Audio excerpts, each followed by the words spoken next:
O programa Nossa Igreja conta com apoio. Milagros, incensos de resina. Seja para celebrar, purificar, honrar, ofertar ou agradecer, nos dias de hoje o incenso continua tendo um extraordinário e poderoso valor simbólico, sempre associado à plenitude da fé e à elevação espiritual. Milagros, incensos de resina. Fábrica e showroom em São João da Boa Vista, loja em Aparecida, ao lado do Hotel Rainha do Brasil.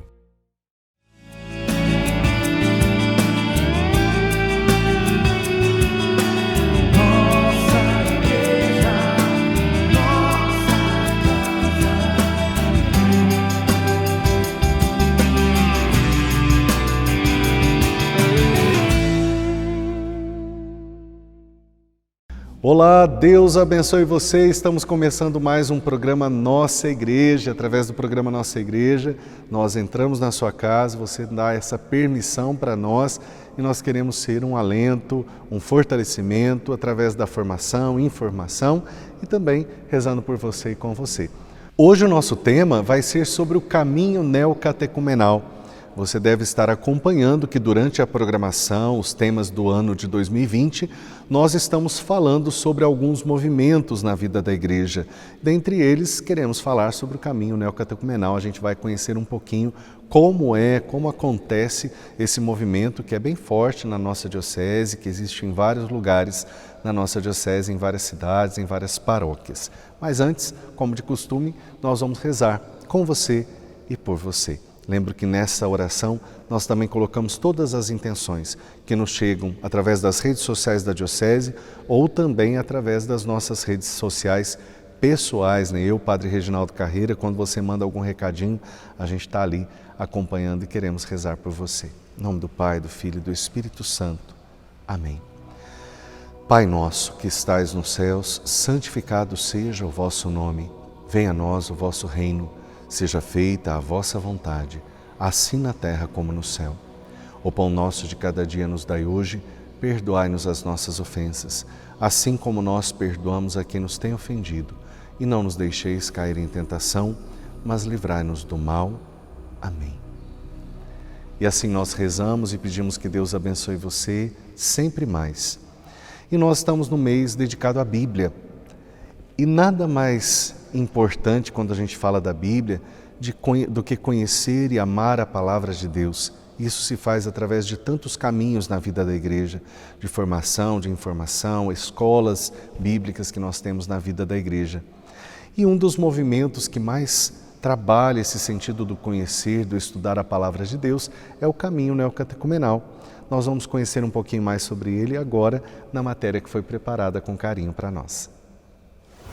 Quando fui ordenado presbítero, eu já vim para Caconde e já tinha tido contato com o caminho neocatecumenal em São Paulo. E aqui tinha já 4 comunidades que já tinham um bom tempo de caminho, juntamente com São José do Rio Pardo, no São Roque e também Tambaú. Com o evento do Concílio Vaticano II, um pintor que fazia parte do Cursilho de Cristandade em Madrid, quis ter uma experiência, lendo as coisas do concílio, e quis ter uma experiência de ir morar com os pobres. E ele foi morar numa favela que chama Palomeiras, em Madrid. E lá ele teve uma experiência fantástica no sentido de que ele morava numa casa e ia dar aula numa faculdade que tinha ali perto de pintura, e ele começou a ter uma experiência de reunir com aquelas pessoas, com todos os seus pecados, com todas as suas dificuldades, com todos os seus problemas, com todos os vícios, e ele se reunia sem falar nada, sem exigir nada, foi ouvindo a palavra com eles, celebrando a palavra com eles, e cantava com eles, né? E com isso foi criando um laço, né, de tal modo, e uma abertura com as pessoas, e foi surgindo então um grupo que eles denominaram, depois de um tempo, de uma comunidade. Mas o caminho tem uma finalidade, partindo do Concílio Vaticano II, de recuperar, né, dentro da igreja o batismo para os batizados, ou seja, para aqueles que que já foram batizados e que precisariam rever o seu batismo e rever a sua vida de igreja. De celebração em celebração, de ano após ano, vão recuperando por etapas o sacramento do batismo, calcado em cima do ritual de batismo de adultos que tem aí na igreja hoje e que está aí à disposição de todos. E experimentar aquilo que fala, né? Os dois sinais fundamentais da vida do cristão: o amor na dimensão da cruz, o amor inimigo, e a unidade, que é fundamental para a vida da igreja.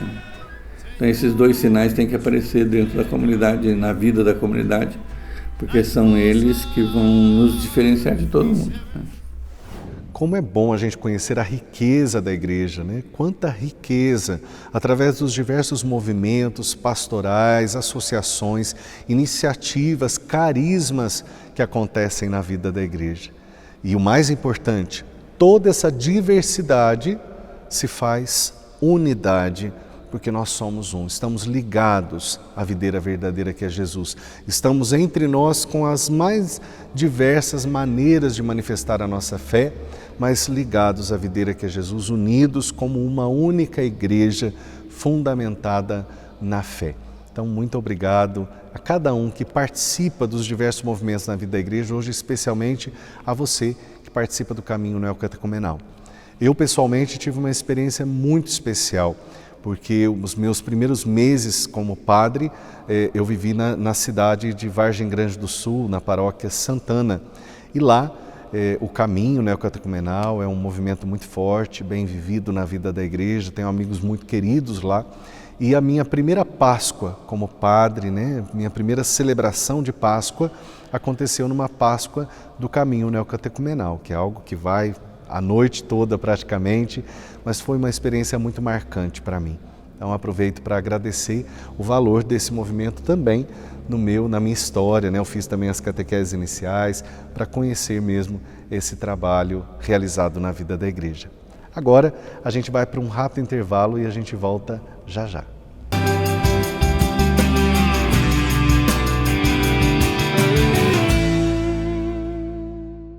O programa Nossa Igreja conta com apoio. Milagros, incensos de resina. Seja para celebrar, purificar, honrar, ofertar ou agradecer, nos dias de hoje o incenso continua tendo um extraordinário e poderoso valor simbólico, sempre associado à plenitude da fé e à elevação espiritual. Milagros, incensos de resina. Fábrica e showroom em São João da Boa Vista. Loja em Aparecida, ao lado do Hotel Rainha do Brasil.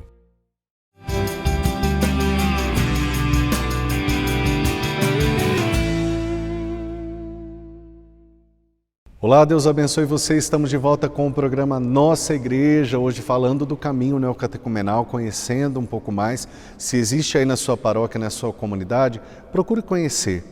Procure aprender um pouco mais, procure talvez participar, fazer uma experiência, vale a pena. E eu quero aproveitar e falar para você que também vale a pena você participar conosco aqui. Manda o seu recado, a sua participação, o seu vídeo também, lembra aquele vídeo que você pode mandar dizendo: olha, aqui é fulano de tal, aqui é a família tal, estamos reunidos como igreja, rezando juntos, rezando o terço, aqui é nossa igreja, aqui somos igreja. Partilha conosco, faça o seu vídeo participando conosco da nossa programação, porque aí nós vamos colocar o seu vídeo aqui para que você possa também partilhar com outros a sua vida de fé, de igreja, tanto na vida da sua comunidade quanto na sua vida pessoal, na sua vida familiar, tá bom? Agora vamos ouvir a palavra do nosso bispo Dom Vilar. 24º domingo do tempo comum, perdoar os irmãos. Deus nos ama sem medida e nos convida também a amar assim nossos irmãos. Eclesiástico 27 fala que a ira e a vingança só destroem. O sábio sabe perdoar e tem compaixão. Para a sabedoria, quem perdoa o próximo, ao rezar tem o perdão de Deus. Se não perdoa, não é perdoado. Por isso a sabedoria aconselha: pensa no teu fim e deixa de ter ódio. Olhar para o nosso fim, a morte, nos faz ver que a vida é breve e que não se pode estragá-la com sentimentos que ferem a nós e aos outros. O mundo violento que vinga e que mata não entende as falhas dos outros, nem sente o amor de Deus. A sabedoria nos aconselha a buscar o que nos faz felizes, o que nos dá paz e nos faz sentir bem conosco, com Deus e com os outros. Na carta aos Romanos, capítulo 14, Paulo diz que ninguém vive ou morre para si mesmo. Vivemos e morremos para Cristo, o Senhor, que nos une. O resto não importa. Ele nos faz comunidade, lugar de amor e perdão, de respeito e aceitação. Não merece condenação quem não pensa igual a nós. A diversidade não fere a unidade. E em nome da fé, não se impõe a uniformidade. Quem se considera santo porque segue ritos e regras, mas se perde em discussões secundárias, esquece o essencial, o amor. Esquece que nós vivemos para o Senhor. No Evangelho de Mateus, capítulo 18, Jesus é questionado: devo perdoar até 7 vezes? Ele responde: não só 7 vezes, mas até 70 vezes 7. Quantas vezes perdoar? Perdoar sempre, sem limites, diz Jesus.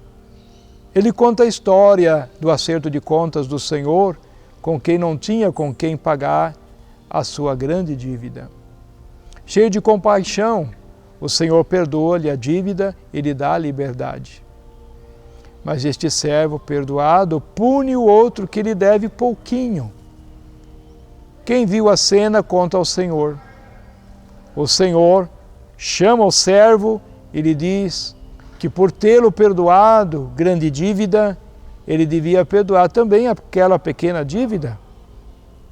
É grande o contraste entre o gesto e o coração do Senhor que perdoa infinitamente e do servo fechado ao perdão do outro, mesmo depois da alegria do seu perdão. Todos ficam chocados e o rei decepcionado com a atitude do servo. O castiga duramente.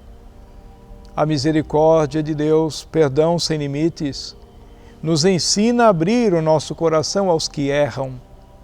A lógica de Deus não é a nossa lógica. Ele nos convida a perdoar sempre, seguindo Jesus. A lógica do mundo chama de gente fraca quem perdoa. Na lógica de Deus, perdoar é próprio dos fortes que vivem o essencial, renunciam ao orgulho e apostam no mundo de relações novas e verdadeiras. A lógica do mundo é de violência, injustiça e morte. A lógica de Deus é de gestos de amor e partilha, de diálogo e comunhão. Perdoar não é ceder diante de quem magoa e ofende, não é ser indiferente com o que não nos interessa ou causa dor e morte. Perdoar não é aguentar tudo em silêncio conformista e covarde. Perdoar não é fingir que não vê, nem é ser passivo ou se esconder atrás da injustiça. O cristão odeia o pecado, mas ama o pecador. O cristão combate o pecado, mas defende o pecador. Não se cala diante do erro, mas não guarda rancor de quem errou. O cristão não desiste de ninguém. O cristão se sente responsável na construção de um mundo novo e melhor. Não se omite, mas vai ao encontro, estende a mão, busca o diálogo e sempre dá uma nova oportunidade. Deus abençoe a todos os que nos acompanham, em nome do Pai, e do Filho, e do Espírito Santo. Amém. Amém. Obrigado, Dom Vilar, pela sua palavra que nos orienta, nos indica o caminho e nessa forma de unidade, de pastoreio, como nosso pastor. Rezemos. sempre pelo nosso bispo. E eu agradeço você que está participando sempre conosco, sempre ligadinho. Que Deus te abençoe sempre mais. Continue divulgando as coisas da nossa fé e continue aproveitando as formações e informações que acontecem nas comunidades. Tantas iniciativas especiais nesse tempo surgiram, pelos meios de comunicação. Então acompanhe a sua paróquia, participe mesmo, sejamos igreja, estejamos juntos para viver a nossa fé. Quero agradecer você pela sua participação, pela sua companhia. Que Deus te abençoe. Até o próximo Nossa Igreja, se Deus quiser.